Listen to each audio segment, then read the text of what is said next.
was angry, even a little afraid. I thought things were going very well. I had appointed administrators and they were doing their job well. And chief among them was a Jewish exile named Daniel. I don't know whether my other satraps were jealous of his ability, or were xenophobic, or just didn't like the idea that I would place somebody over. But clearly it wasn't the case that all of my administrators had reached consensus.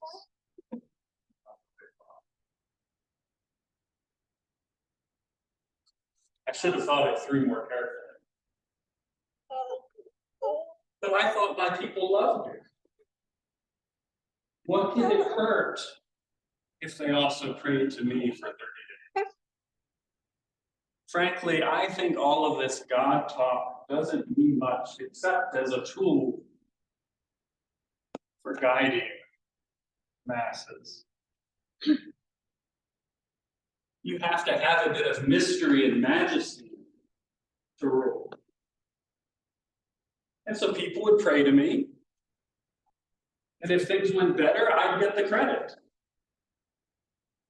And if their prayers weren't answered, well, even the most benevolent king can't respond to everything. I didn't see the downside. Until I realized that Daniel does believe in this God talk. He's always been exceptional. I wonder if that has anything to do with his faith. He's certainly committed. When my satraps came to me to tell me that he'd continued to pray to his God, I pleaded with him in his faith. But he wouldn't do it. I argued with my administrators that since they had not been honest with me when they said that everyone wanted this edict put forward, that it shouldn't apply. But they pointed out that until I had known it was Daniel, I had just said that it did apply, that it had to remain in effect. And they said that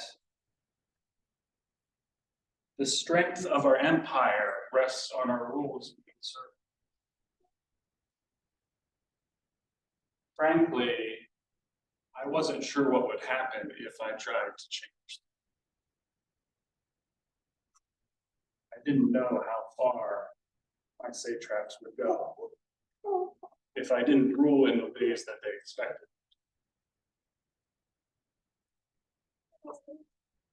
So I sent Daniel to the lion's den. I told him that I hoped his God would save him, but frankly, that would mostly be washing my hands rather than out of any belief that that might be the case. Still, I couldn't eat. I found that I couldn't sleep. This sat with me more anxiously than I had realized it would. And in the morning, I rushed to the lion's den to see what had happened and called out to Daniel. And I was surprised when he responded. Unlike me, he seemed completely calm. I was ecstatic. For Daniel, and because this supernatural event created more space for me to act with. Into the lion's den with those people who had gotten in my way and their families for good measure. And I made another decree. Now everyone will worship Daniel's God. Everyone will fear Daniel's God. Perhaps me by extension. So Daniel is now my chief administrator, as I intended all along. He's as able as ever. Sometimes I wonder, who is this God that saved him? What does such a God desire? Daniel did not seem as overjoyed as I expected him to be when I threw his competitors to the lions. In fact, he looked a little sad as he watched them devour them and then turned away. I asked him once what he thought about my decree that everyone should worship his God. He said something I didn't quite understand. Something like God needing our help for justice, not fear. And his God being a God for all. What does it matter? So long as Daniel does his job so well.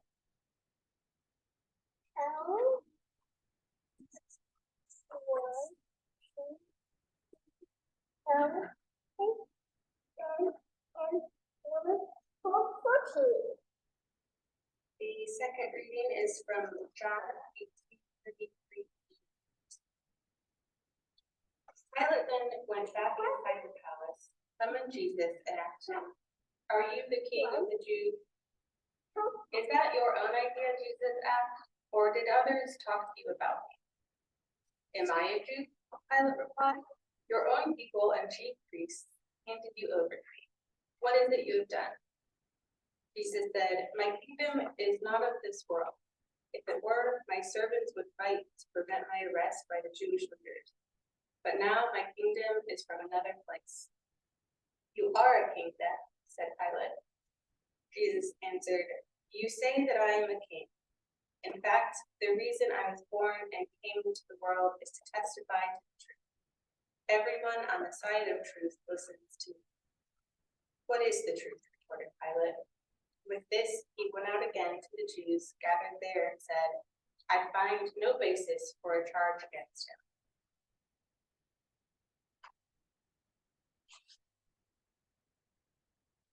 These are not our usual Advent texts.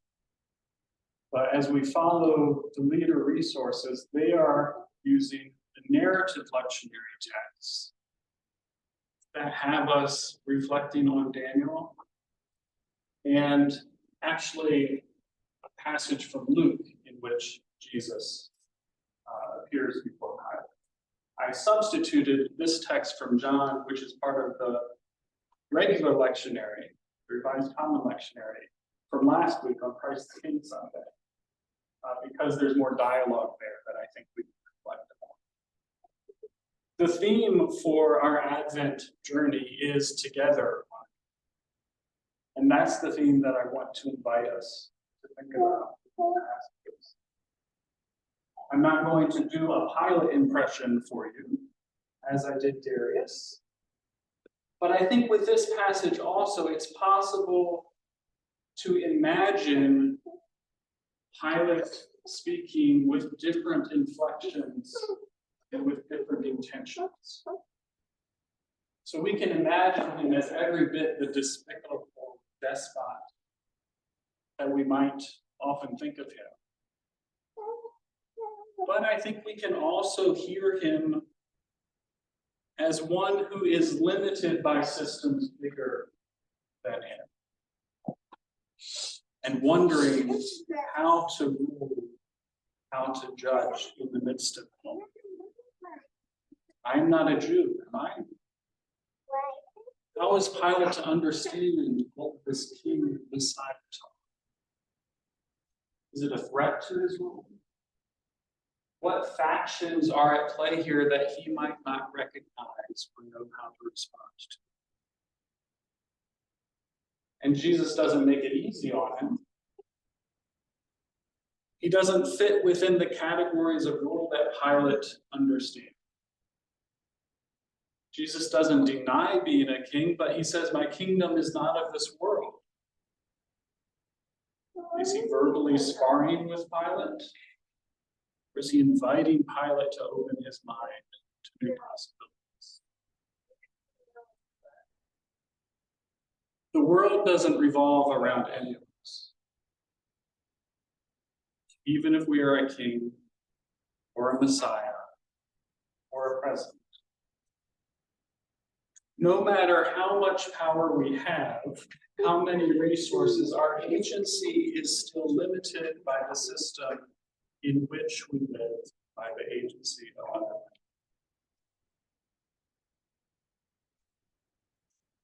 men. As we think about our theme of Together on the Journey, today we are reminded of the limits of what any of us can do alone. This applies to Darius and Pilate as well as to Daniel and Jesus. And it applies to us as well as to the family struggling through the Darien Gap, desperate to reach a country they don't know because the life they have left behind is unlivable. The more we feel able to control our circumstances, the farther we generally are from trusting God. If you're being thrown in a lion's den, you probably don't have a lot of plans for tomorrow. You have a home, a job, and retirement accounts. You probably are making plans for far into the future. And you probably don't feel your dependence on God for your very breath in the same way that those traveling through the Darien Gap or in the lion's den. But we believe that we are ultimately dependent on God. It is in God that we live and move and have our being. It is in God that we trust for eventual shalom on earth as it is in heaven. Last week, Anton said at the beginning of worship that we don't have to be off center as we face the uncertainty of these times. Why? Because ultimately, our center in the earth is God. Pilate asked, "What is truth?" We believe that Jesus is the way, the truth, and the life, and that we are called to follow him. The theme for this biennium in Mennonite Church USA is Follow Jesus.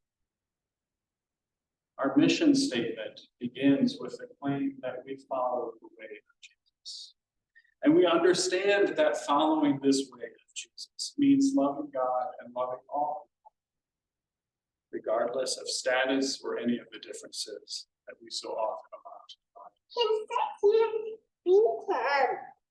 During Advent, we wait.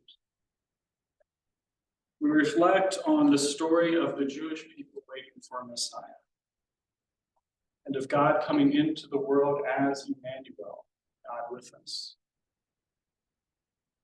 Coming into the world in a manner that surprised many of Jesus' followers just as much as it surprised those who rejected him. We wait and we reflect on the ways in which we continue to wait today for God's indwelling in this world. And we wonder if we will recognize the ways that God is already in.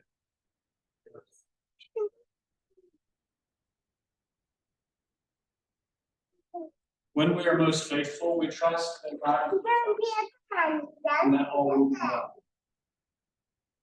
We remain centered in God's love and have a sense of peace about us as we work for justice. Larry shared last week about what gives oxygen to the spark of his faith. And he mentioned that faith is a gift from God, but that we choose whether or not to accept it. Perhaps that is a question for us all this Advent. In what ways do we choose to accept or not God's gift of faith for us? Perhaps this Advent season is also a season for us to build our resilience. Our capacity to respond to difficult challenges ahead, whose shape we don't yet see. When I think about resilience, I now think about Deb Weiler, who is my professor for resilient leadership at AMBS. It's part of the Doctor of Ministry program. She is a diminutive woman, no taller than Sharon Pittsburgh. She's reserved, very quiet, but as you get to know her, you realize that there is a quiet strength and an understated joy that comes from a long and not always easy life of learning to know who she is and whose she is. She is a model of resilience for me. Doug Luganville, our conference minister, is also in this program, and in his study of resilient leadership, he read a book by Megan Warner in which she suggested that individuals require at least 6 close relationships in order to flourish. So he revised our annual clergy reviews with a question: what close relationships we ministers have? Do you have 6 close relationships with whom you can process difficult feelings or questions? Do you think of this congregation or of people within this congregation as among those relationships? That is a part of resilience as well. This Advent, as we begin a new liturgical year, we are together on a journey toward faith, hope, and justice. We are discerning who we are as a congregation, how God might call us to share God's love. I am grateful that we can share our faith with one another, one another's fears, and together journey toward God and God's sharing.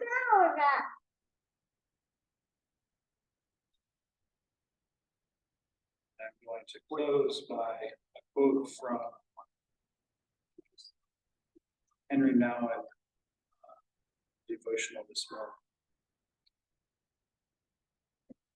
To wait, as we do in Advent, with openness and trust is an enormously radical attitude. It is choosing to hope that something is happening for us that is far beyond our own imaginings. It is giving up control over our future and letting God define our life.